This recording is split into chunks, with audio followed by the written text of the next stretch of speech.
What up, Salvador Briggman here. Welcome back to the Crowdfunding Demystified podcast. On this podcast, we try to demystify crowdfunding so you can understand it, you can apply these techniques to your campaign, and you can be far more successful. Now, one of the things that I've always said on my videos on YouTube, I say this all the time on my blog at crowdcrux.com. I say this obviously as well in my courses, in my programs, and my books, and all that kind of stuff, which is that crowdfunding is a journey.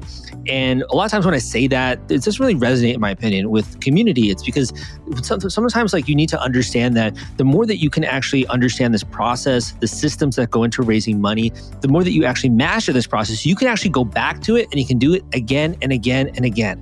It's almost like you get access to this treasure trove or like this treasure box, but it's kind of like bottomless almost. It's like you can actually go back to it and it's just this endless supply of value, but you have to understand the map that can get you there. And you also have to understand the combination, right, for opening this thing. But once you do that, it's like a freaking no-brainer. So the reason why I'm kind of leading that episode with this is that we brought on an individual who's actually raised more than $6 million on Seed Invest. Okay, more than $6 million. But not only that, and obviously this is for an equity crowdfunding campaign for regulation crowdfunding. Not only that, but they also did a Kickstarter campaign. And this is like exactly, I'd say this is like following, in the footsteps of many other creators out there. They will transition from one platform to another. So they actually did, first of all, started off the game with a Kickstarter campaign. Okay, this Kickstarter campaign raised $67,000, a little bit over $67,167 for a smart Wi-Fi router to protect the connected family. Okay. And this guy, he comes on the podcast. He is so humble. This guy undersells himself so much. Obviously, the founder, the creator I'm talking about, most humble guy that you've ever met. But in terms of his success, is like staggering, mind-blowing. So he's able to do this Kickstarter campaign, raise $67,000, then ended up going on Seed Invest. And so many of the people that actually backed his campaign were were backers, were buyers of his product. And he ended up raising $6 million on Seed Invest. Like even just saying this, like that's so crazy, right? And it's really led to him being able to grow his company to, incredible proportions. So to me, this is like an incredible example, obviously, of being able to leverage your crowd. And this is what I talk about when it comes to crowd building. I talk about this in my books, right? Whether that's Equity Crowdfunding Explained or Kickstarter Launch Formula. I talk about my books. And now he's back at Regulation Crowdfunding and he's raising money on Republic. So when I say that this is like an endless treasure trove or a bottomless treasure trove, that's really what I mean, is that when you build a crowd online, that crowd can follow you from campaign to campaign. They can participate in your Kickstarter raises. They can participate in your equity crowdfunding raises. They can invest in your company. They can then participate in other ones in the future. The more that you learn this process, you can actually apply this over time to actually meet a lot of your funding needs. So this is a structured end-to-end system. And that's really what I try to talk about in my books and also obviously on this podcast, bring on real world examples. So you're going to first discover what the heck went into these campaigns to make them so freaking successful. You're going to discover that on the show. You're going to hear obviously directly from the creator himself, his thoughts on raising money, his thoughts on positioning himself in order to have a mega company, the things that he's doing behind the scenes in order to do this, and some of the things that, just in general have led to over $9 million in sales for his company since starting it. So think about that. If you could raise and you could do a mega campaign, you could also do $9 million in sales. He's sold over 55,000 of his products. What is it that would unlock for you in the future? If you were able to accomplish those things, how would that change your life? How would that change the quality of things that you can do in this world? So you're gonna hear about all that on this particular podcast. In addition, I got a free resource for you, and then we're gonna get into the show. If you wanna check out my book on Equity Crowdfunding Explained, which goes kind of just basics through how to actually do one of these raises, the steps that go into it, marketing it, all those different things, you can go to the link I'm about to mention. You can download a free copy of Equity Crowdfunding Explained. You can listen on Audible. That link is crowdcrux.com/equity audio. That link is crowdcrux.com/equity audio. Crowdcrux.com/equity audio will take you there, and you can download that. And also got a free course on equity crowdfunding as well. This free course is designed to share with you strategies, tactics, and really just get you started with understanding how to do one of these raises when it comes to equity crowdfunding. That link is crowdcrux.com/equity course. Crowdcrux.com/equity course will take you there. there. Again, that's crowdcrux.com/equity course. Thank you so much for listening, and let's get into this interview and discover how this creator was able to leverage crowdfunding to his benefit to be able to raise tons and also impact the world and to bring a really incredible product to the world as well. If you're worried about the fulfillment and shipping part of your Kickstarter campaign when it comes to getting out all those perks and rewards to your backers, rest assured, I've put together a complete Kickstarter fulfillment and shipping checklist for you, and it's free. This is sponsored by the folks at Fulfillrite, and they thought that you should have this checklist as part of your arsenal going into a crowdfunding campaign. If you want to get instant access to this checklist and it's free, you can go to fulfillrite.com/checklist. Again, that is fulfillrite.com/checklist, fulfillrite.com/checklist. Just go to that link and you can download it immediately. Hey guys, welcome back to the Crowdfunding Demystified podcast. Today we have an incredible 6-figure regulation crowdfunding campaign in the house, launching a successful campaign on Republic. This is for a really interesting, the future of intelligent home network protection. If you care about online safety, I think you're going to love today's episode for that reason. And we got the brains behind the operation here in the house. John, welcome to the podcast. Thank you, Salvador. Thank you for having me on the show. Definitely, man. Why don't we get started, and maybe you can just tell listeners a tiny bit about your company and what your vision is here. Sure. So my name is John. I'm the CEO and co-founder of Gryphon. And Gryphon is really started because of an incident that happened to my daughter a number of years ago. She was on her iPad and she was searching for princesses because Frozen had just came out at the time. And a bunch of inappropriate stuff just came up in one of her searches. So that kind of led me thinking about how do we better protect our kids online, because right now we have so many different technology in our homes that we're introducing, and it's just really a challenge for a lot of parents to monitor and manage all the activity that's happening inside the home. And even as with my background in tech, I had a hard time managing that. So that's really the genesis of why we started Gryphon. Gryphon was, we thought, look, let's put that technology inside your router, which we don't typically think about as being something that we can control all the different things that's coming in. But really, it's a centralized device where all your internet comes into your home and all the internet goes out. So it's a centralized control that allows you to easily manage and control all the activity, all the online activities inside your home. Just to also give some people context here, I mean, this is not obviously the first thing that you have created. What are some of the other cool things that you've done? I know you've done something related to, I think it's mobile hotspots. Maybe you can just talk a tiny bit about some of the other cool things you've done. Oh, yeah, sure. So before that, I was with a company called Novotel Wireless, where myself and my team developed the world's first mobile hotspot. It's basically mobile Wi-Fi that connects to 3G, 4G backhaul and allows you to create an internet bubble wherever you are. It's a portable device. When we first came out with it, it became really popular because it was easy to connect to the internet with any device, any Wi-Fi connected device. It got so popular. It was a lot of bloggers and a lot of people were using it at conferences. And famously, it disrupted Steve Jobs' FaceTime demo. So he was trying to demo FaceTime at the time. You can actually look this up on YouTube. I do remember that video, actually. Really? I remember that. That's insane, man. Yeah, it was crazy. He was like, there's so many of these MiFi devices in the audience. You got to turn it off just so that we can do this demo. Otherwise, we're not going to do this demo. So we knew we made it because you mentioned our product. Yeah. Do you work with a lot of different companies, obviously? I know you have a bunch of different patents as well. You have like 25 patents, right? Is that right? Yep. Yeah. Some of it were on the MiFi device. But yeah, we also filed a bunch of patents for Gryphon as well. We have now 8 patents that's been issued, and we have 13 patents that's pending for network protection inside the home. But yeah, we try to protect our IP with some patents. And have you done a startup before, or was this the first company you did outside of the corporation? So the prior company was sort of a startup, but when I joined the company, I wasn't the founder, but it was a startup company, and we took the company public. But this is the first company that I'm one of the founder for the company.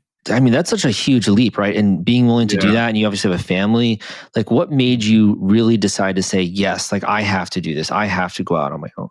I think there's a couple factors. One was that I really felt like this is something that's needed in the marketplace. I'm struggling with my kids online, and I know a lot of parents are also struggling with managing the internet in the home. And also, just trying to do something. My whole career was connecting people to the internet, building technology to do that with the MiFi, and before that with Motorola. So we're trying to introduce all this technology and really thinking about how do we build technology responsibly and build technology that's really helpful instead of just technology for technology's sake. And the other thing is just that it is something that I'm not getting any younger. So if I want to make an impact, then now's the time to do it. So it was a tough decision. I mean, obviously it's not easy leaving a high paying job and starting off and not expecting any income for a while. When you started to actually get some momentum here, and we can talk a little bit about that, what was for you like the biggest initial milestone that you hit that you were like, okay, I'm actually made that right decision. I'm actually onto something? I think it was, we launched a couple of crowdfunding campaigns. One of them was really, when we launched the crowdfunding campaign, we got a lot of feedback from our customers, and a lot of our customers became investors in the company through that. So we felt like, look, we really built something that fills a need in the marketplace, right? So much so that they not only are customers, but they also believe in the company to invest in the company. Are you talking about on Kickstarter or Indiegogo or? We did a campaign on Seed Invest a few years ago that kind of validated that we really built something that's needed in the marketplace.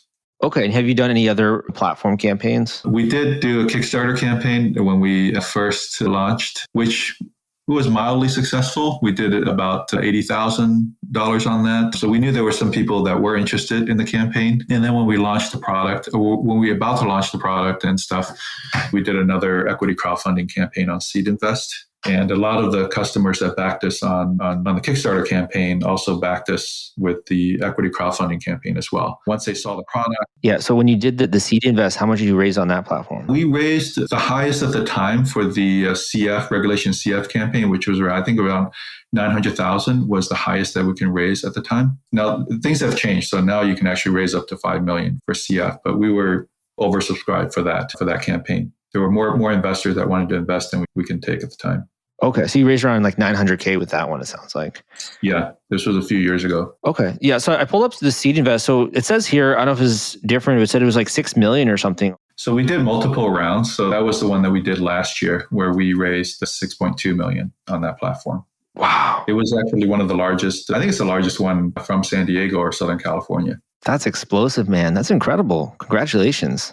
Thank you. I think it just shows that we have a product and a service that people love. A lot of our investors are our customers. So for us, it's a really good validation that we have built something that's useful. What happened like the day after you closed that round? You got, whether it was the 900K one or you going successful with these rounds, like what were you doing afterwards? Was that a internal victory or celebration, or do you involve and tell your kids about this? Like, how do you react to that? I think my reaction was more, no, we got to do more work, right? So we got a lot more work to do. I mean, you're relieved that you're able to raise that capital so that you can keep going, but also you feel that sense of responsibility now to continue to kind of grow the company and do the work and do more, bring new features and all of that. So yeah, I mean, I think there's obviously both, right? So it sounds like that success in terms of raising capital has enabled you to build out the company. Now you've done like 9 million, right, in total revenue or thereabouts. Is that accurate? Yeah, we have, so total revenues over 9 million. We've sold more than 60,000 Gryphons, and we've blocked over 12 million threats in across all the different homes now. Of all that success, what do you feel like is most meaningful to you? I think for me personally, it's really getting the feedback from our customers, just hearing about what difference Gryphon has made in their homes. One of the most touching feedback that I've heard is just from a dad who he's fostering kids. So these are teenagers, so older kids. And he said that Gryphon has been a real help to him to really block out some of these inappropriate content that his kids were trying to access. And his son has been able to get around a lot of these other solutions, but so far he has not been able to get around Gryphon. And for him, that's really important because a lot of these kids come from backgrounds that they were sexually abused or something. So these type of content could really be a trigger for them. So, and Gryphon has been a real help for him, just protecting his kids online. So for me, that's really important that we're making that difference for people. Yeah, it almost sounds like you're kind of using this company as a vehicle to make meaning in the world, and right, and really to change things and improve things for the better. Yeah, I think that's definitely part of it. We kind of think of technology as just We love technology. We love all these new things that are being introduced into our lives, but really thinking through about what are the long-term effects of technology and how can we leverage technology to help us better control that technology that we're introducing in the home. So it's great to build a company, but also it's great to build a company that really provides some value into people's lives. So I would say, just in hearing your story, you have an uncanny ability to not only use crowdfunding, but also get people excited about your mission and really become investors in your company. Do you feel like this is something that people in your area are receptive to? Do you feel like equity crowdfunding is something that's still the black sheep of the family when it comes to raising money? How do you feel like it's perceived where you are? I think it's definitely still something very new to a lot of people. It's been around for a while now, but I think it's starting to get more popularity as people are becoming more aware of it. It provides I think the original Jobs Act was to provide a means for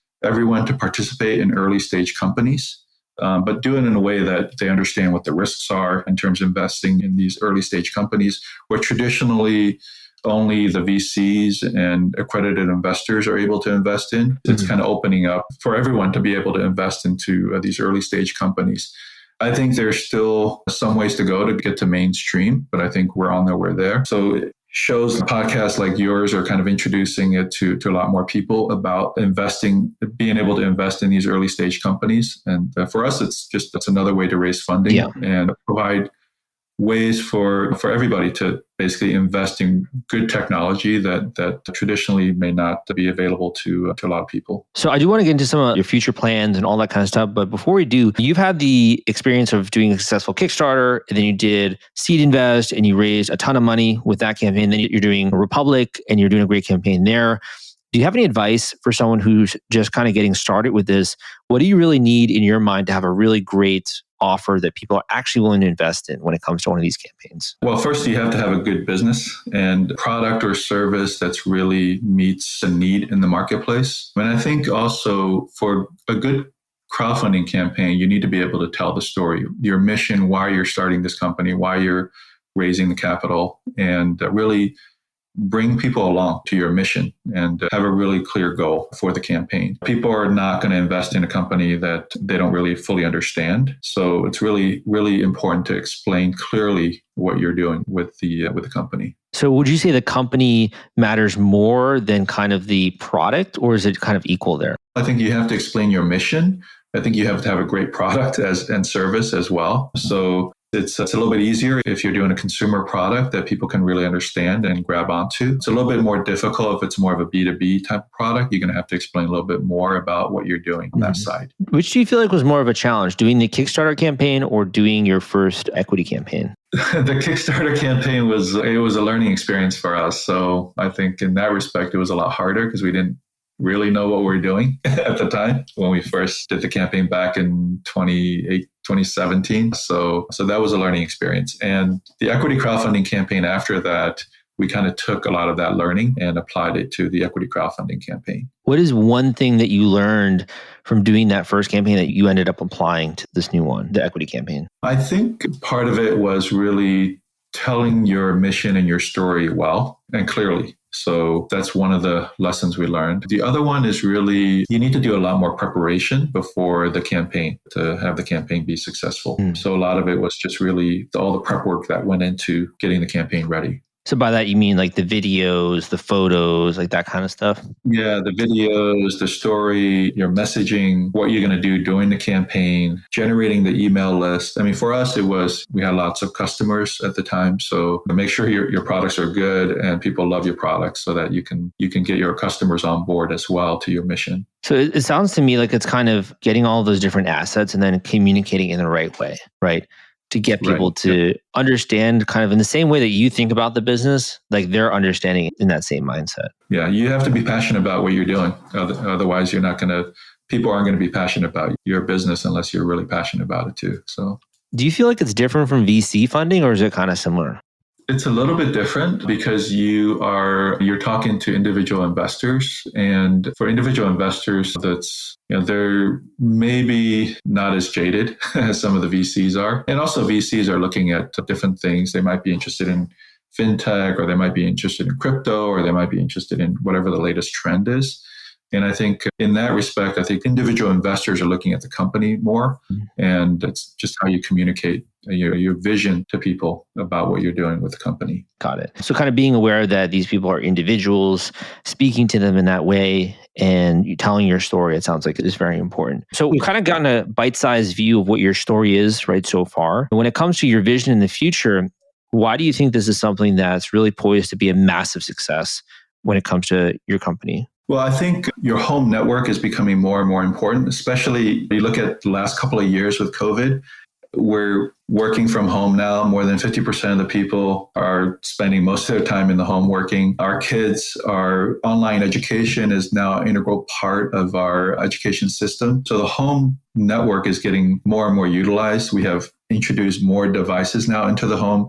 When we first started, I think the average number of connected devices in the home is around 6 or 7. And now we have a few dozen connected devices. That's like in the average home. So it's getting really, really complicated. And we feel, at least from our perspective, we feel like having really good network protection and utilizing that router that a lot of people just kind of leave in their closets and don't really think about, and building something there and continue to innovate around that is really important. And you think about, we have more than 100 million broadband users, maybe even more actually now in the marketplace. And most of the people aren't really thinking about, how do I protect my home network? How do I protect my family online when they're on the Wi-Fi network? So the potential is huge, we think. Just like if you think about it back in the 80s, people aren't really thinking about malware protection or antivirus software. We feel the same way about network protection. I mean, it's now everybody knows about it. Everybody has some level of protection on their laptops, but most people don't really think about network protection for their home. And it's increasingly becoming more important because of all these connected devices. And really the only way to protect some of these devices, like your TV or your connected grills or your connected refrigerator, is to have a network protection. Does this expand as well to other things? Like, for example, if kids on an app or if they're browsing on their phone, does that also extend to that? Absolutely, yeah. It's because they all use the Wi-Fi network, right? So we've actually built out, you're able to allow time for how long your kids are spending on their apps. And so, for example, if they're doing homework, you want to block out YouTube, you want to block out Roblox or Fortnite, you can block that out until they're done with their homework time.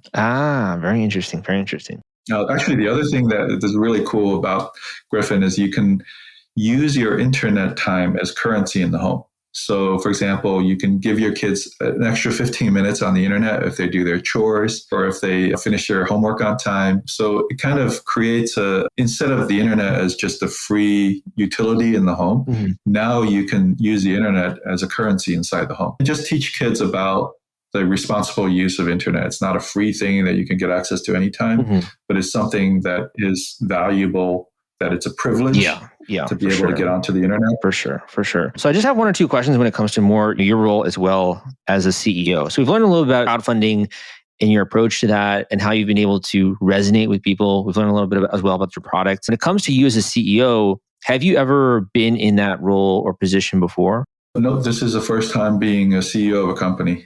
So it's definitely, for me, it's a learning process. There are so many founders that try that role and are not successful at it. Why do you feel like you've been able to see results and see success in that role? That's a good question. I think for me, I kind of approach it as this is something I'm really passionate about. And just hearing the stories of how we're helping with different families, I think for me, that's a motivation for me to work harder and just being able to adapt to all the different challenges that come up. And I don't know what other companies might face, but just over the last few years, I mean, including fundraising and just building the product, but we're also went through a COVID, we went through a trade war. So there's all these things that kind of come up and just being able to adapt to those. But I think the most important thing is just having that motivation to be able to overcome those challenges. And for me, I find that motivation from customer the things success that we're doing. Stories. Yeah. Yeah.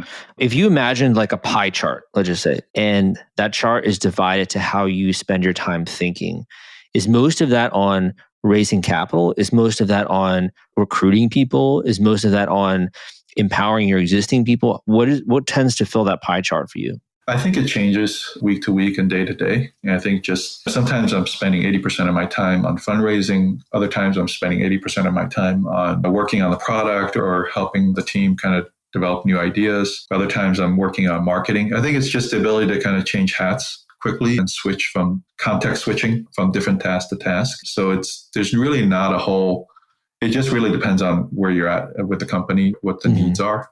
So it's hard to say, okay, I'm spending 50% of my time fundraising and 50% of the time on marketing and development constantly, because that percentage changes constantly. One of the things that I've noticed a lot when it comes to successful companies is their ability to build teams, right? For your company, how do you think about team building? Is that something that you're consciously on your mind and you're trying to recruit people? Is it something where you're mapping out and plotting out what teams you need to have built next? Or what's your thoughts on team building? Yeah, I think it's absolutely important to have the right people in your company.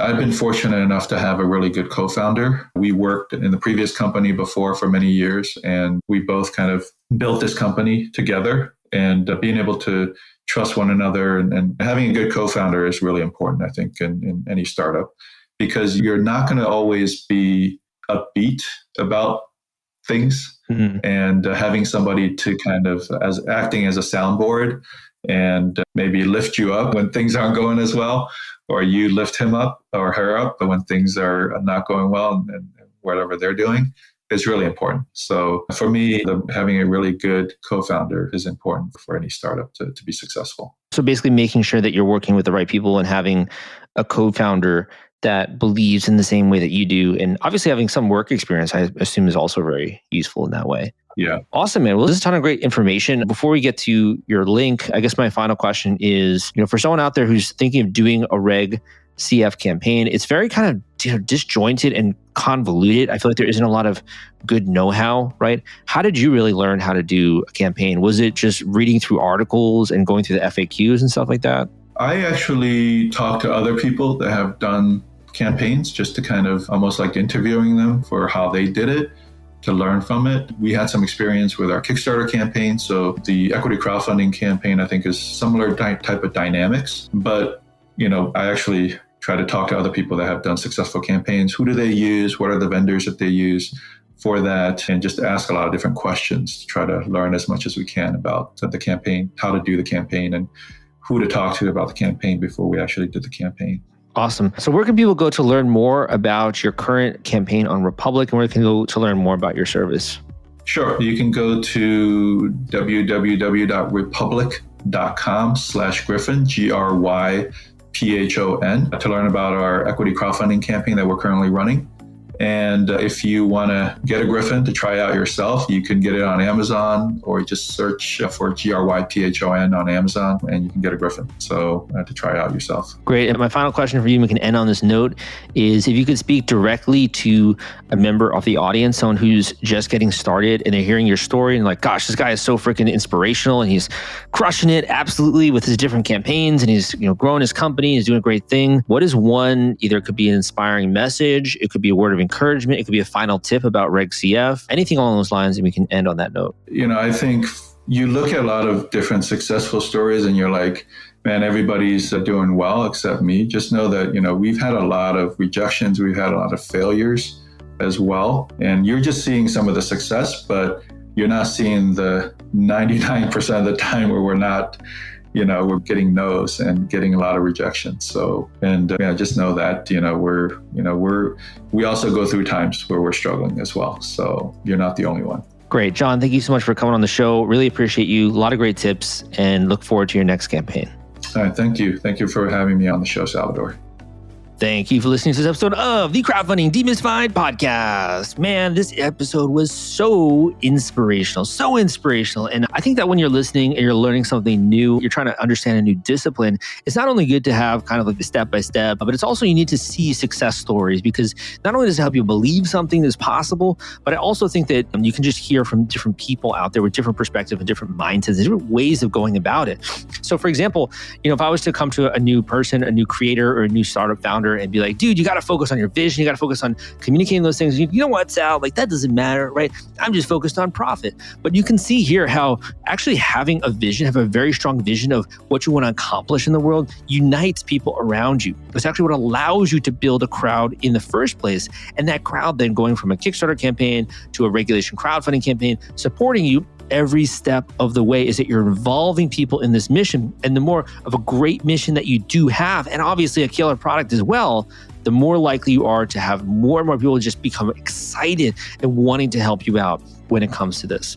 So that being said, I got a couple of links quickly to mention. The first is that if you want to understand what equity crowdfunding is, what goes into that, how to market one, and you really just want to discover, if I was to actually raise money and give away equity in the company, and I was actually to raise a boatload of capital, what would that look like? You can go to the link I'm about to mention, and you can get access to the free course walking you through this process. So this link is crowdcrux.com/equity course. Again, that link is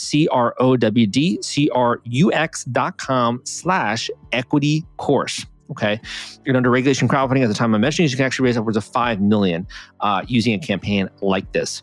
The other thing is that I got a great book out there called Equity Crowdfunding Explained, which you can download for free. If you get a free 30-day trial of Audible, you go to crowdcrux.com/equity audio. Again, that link is crowdcrux.com/equity audio, crowdcrux.com/equity audio. And finally, if you want to learn actually what goes into a crowdfunding campaign, you want to talk about how this can work for you, if you want to go through the step-by-step process of setting up your campaign, what do you have to do when it comes to marketing it, discuss all of that, service providers, tools that can supercharge the process, whether or not I can even help with this, all these different things that go into a crowdfunding campaign, you can book a one-on-one intensive coaching call with me. That's really designed to kind of speed up the process, get you to A to Z faster, and make sure that you're doing the things that you need to in order to put yourself in the position to be successful. If that sounds interesting to you, go to the link I'm about to mention at crowdcrux.com/coaching, and you can learn more about that. Again, that link is crowdcrux.com/coaching, crowdcrux.com/coaching. You book a one-on-one intensive coaching call with me there, and you can get this all scheduled and squared away ASAP. Thank you so much for listening to this episode of the Crowdfunding Demystified podcast. And again, my name is Salvador Briggman. Hope you enjoyed this episode. Give me a positive rating and review on iTunes. If you did, would mean so much to me and would also help the show and help us rank better. Thank you so much, and I will see you next time.